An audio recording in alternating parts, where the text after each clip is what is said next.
توجہ ضرور ہے۔ اب جہاں جہاں پر اللہ رب العالمین منع کر رہا ہے کہ فلاں فلاں کی اطاعت نہ کرو، میں آپ کے سامنے آیتیں پڑھتا ہوں۔ پہلی آیت ہے سورہ کہف کی، آیت نمبر 28 ہے کہ اللہ رب العالمین فرماتا ہے کہ وَلَا تُطِعْ مَنْ أَغْفَلْنَا قَلْبُهُ عَنْ ذِكْرِنَا وَاتَّبَعَ هَوَاهُ وَكَانَ أَمْرُهُ فُرُطًا، کہ کبھی کسی ایسے کی اطاعت نہ کرنا جس کا قلب ذکر خدا سے خالی ہو، وَاتَّبَعَ هَوَاهُ، جو اپنے ہوائے نفس کا پیروکار ہو، وَكَانَ أَمْرُهُ فُرُطًا، کہ جس کا کام حد سے زیادہ بڑھ گیا ہو، جو سرکش ہو۔ اللہ منع کر رہا ہے کسی ایسے کی اطاعت نہ کرنا کہ جس کا قلب ذکر خدا سے خالی ہو، جو ہوائے نفس کا پیروکار ہو، جو سرکش ہو، اس کی اطاعت نہ کرنا۔ وہاں پر امر کر رہا ہے کہ اولو الامر کی اطاعت کرو، تو سمجھ جاؤ جو اولو الامر ہوگا اس کا قلب ذکر خدا سے خالی نہ ہوگا، وہ کبھی سرکش نہ ہوگا، وہ کبھی بھی ہوائے نفس کا پیروکار نہ ہوگا۔ یعنی یہ امر خدا ہے، اللہ رب العالمین فرما رہا ہے کہ بھئی ان کی اطاعت نہیں کرنی۔ پھر اگلی آیت ہے کہ اللہ رب العالمین فرما رہا ہے، سورہ انسان میں ہے کہ وَلَا تُطِعْ مِنْهُمْ عَاصِمًا أَوْ كَفُورًا، کبھی بھی کسی گناہگار اور کافر کی اطاعت نہ کرنا۔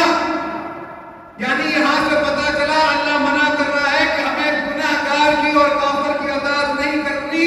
وہاں کہہ رہا ہے کہ اولو الامر کی اطاعت کرو، تو جو اولو الامر بنے گا وہ نہ گناہگار ہوگا نہ کافر ہوگا۔ یعنی پتہ چلا ہے کہ اللہ رب العالمین اگر ہمارے لیے بندوبست کر رہا ہے اولو الامر کا، تو وہ واحد معصوم ہونا چاہیے۔ آپ کی توجہ ضرور ہے۔ اب یہ آگے آیتیں ہیں سورہ کہف کہ اللہ رب العالمین کہہ رہا ہے کہ وَلَا تُطِعِ الْمُكَذِّبِينَ، کبھی بھی جھوٹوں کی اطاعت مت کرنا، کبھی بھی جھوٹوں کی اطاعت مت کرنا۔ یعنی اب یہ قیامت تک کے لیے اللہ کا فیصلہ ہے، جسے میں اولو الامر بنا رہا ہوں وہ کبھی جھوٹا نہیں ہو سکتا۔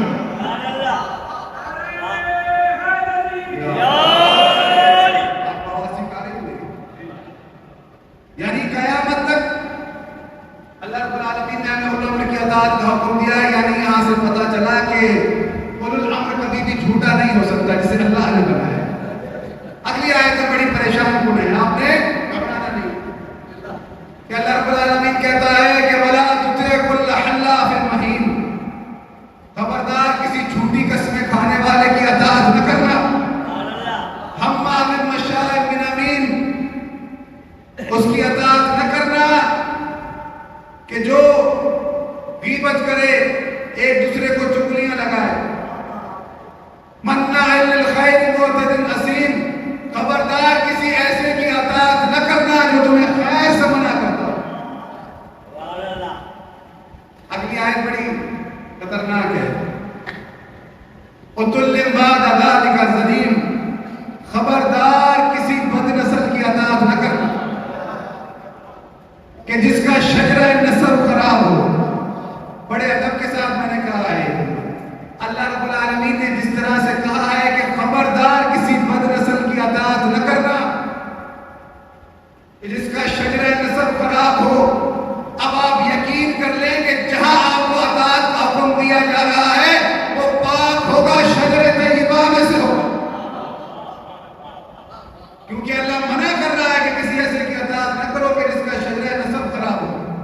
اب عجب نہیں کہ لوگ کہتے ہیں کہ ہم بنائیں گے، ارے بھائی بسم اللہ، لیکن بنانے سے پہلے کم از کم شجرہ نسب تو دیکھ لیا کرو۔ جس کو ووٹ دے رہے ہو دیکھ تو لو پہلے، پریشان تو نہیں ہو رہے۔